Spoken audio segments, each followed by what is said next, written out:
네, 아시아 지역의 주요 이슈 키워드와 관련 검색어로 살펴보겠습니다. 일본과 중국에서 어제 나란히 중요한 경제 지표가 발표됐습니다. 특히 일본에서는 3분기 GDP가 발표됐는데요. 키워드를 통해서 살펴보도록 하겠습니다. 첫 번째 키워드, 일본의 3분기 GDP가 부진했습니다. 일본 경제가 2분기 연속으로 마이너스 성장을 기록하면서 기술적인 리세션, 즉 경기 침체 국면에 돌입한 것으로 나타났습니다. 자세한 결과를 관련 검색어로 살펴보도록 하겠습니다. 관련 검색어 마이너스 3.5%입니다. 일본 내각부는 일본의 3분기 국내 총생산 증가율은 연율 기준 마이너스 3.5%를 기록했다고 밝혔습니다. 2분기의 GDP 증가율은 당초 1.4%에서 지난 9월에는 0.7% 증가로 확정됐었지만 어제 다시 한번 마이너스 0.1%로 수정됐습니다. 이에 따라 일본 경제는 리세션에 돌입했습니다. 기술적인 경기 침체인 리세션은 GDP 증가율이 2분기 연속으로 위축됐을 경우를 말합니다.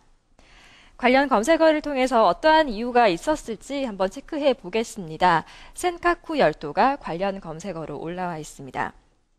이 같은 경기 침체는 내수 시장이 부진하고 수출이 감소된 원인이 큰 것으로 보입니다.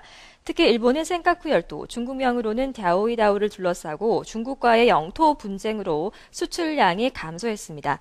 이에 따라 바클레이스와 소시에테 제네랄 등 해외 투자은행들은 일본의 GDP가 오는 4분기에도 마이너스 성장을 기록할 것으로 전망했습니다.